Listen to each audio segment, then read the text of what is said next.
The original Xbox launched in Europe on March 14th, 2002, so to celebrate its 14th birthday, we've got our hands on a super rare, box-fresh, crystal clear classic.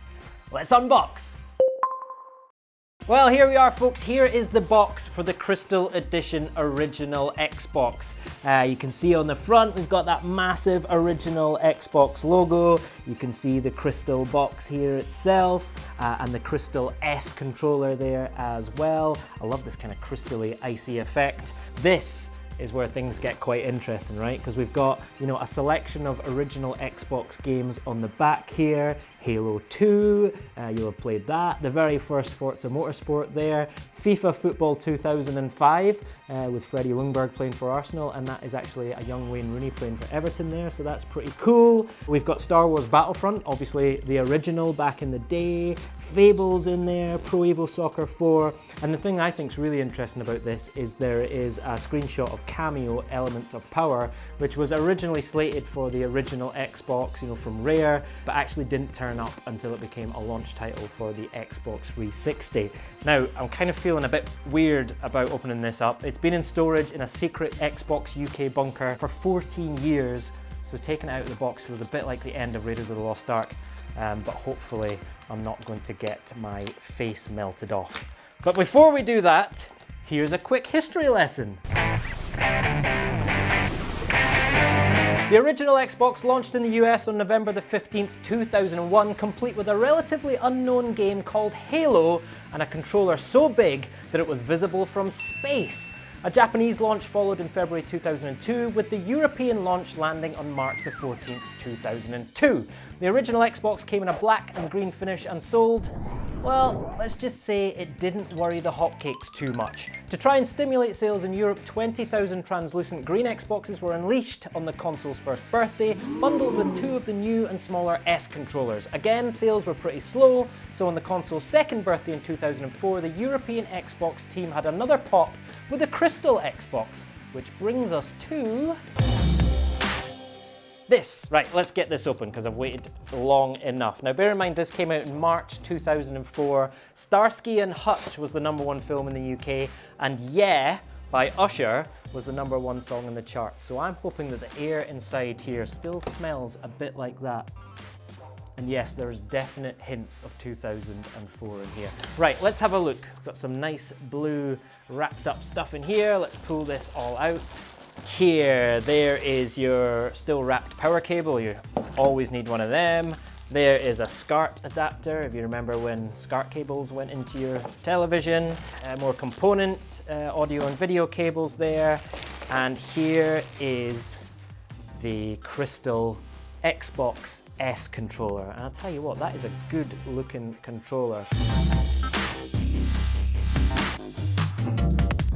So you get the translucent sense there. You can actually see the circuit boards and the switches inside, which is a really nice touch. Now the original Xbox launched with the Duke controller. The S controller was a redesign that came out about 6 to 9 months afterwards. A lot smaller, and actually looking at it now and feeling it, feels actually really similar to the Xbox 360 controller and the Xbox One controller that you'll be used to now. It doesn't actually feel that different.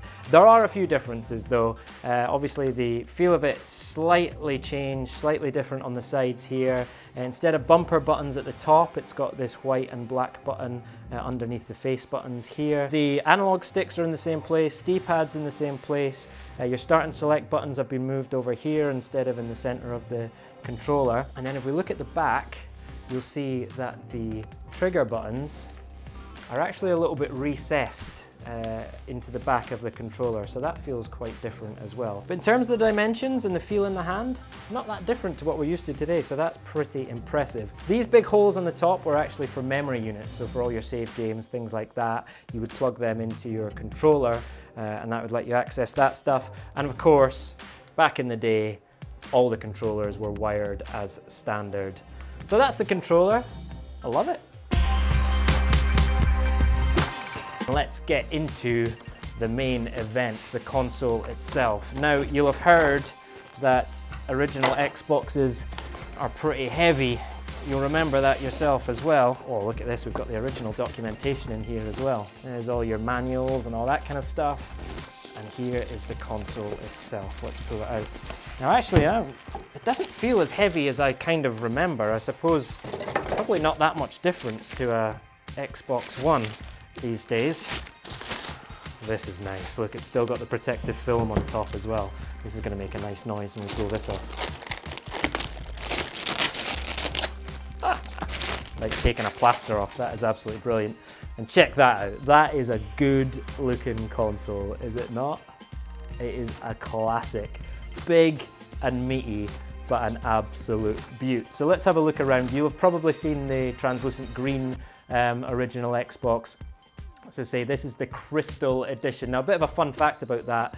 There was a lot of debate in the European Xbox team at the time about what to call this edition of the console. The two front-running names were Ice and Crystal, and after about 4 weeks of debate, I'm told they settled on Crystal because it was the name that meant more in all of the European markets that the original Xbox was launched in at the time. Right, let's have a look at some of these differences here. You've got your eject button and power button on the front of the console. There's still actually a bit of protective film on there. It feels like sacrilege pulling this off, but I'm going to do it anyway. Yes, look at that. Fantastic, and you can see through into the back some of the switches there. You've got your 4 controller ports on the front of the console, so no wireless controllers. You actually had to plug them in at the front there, so that's pretty cool. You've got your disk drive on the front, plays compact discs. How about that, if you remember them?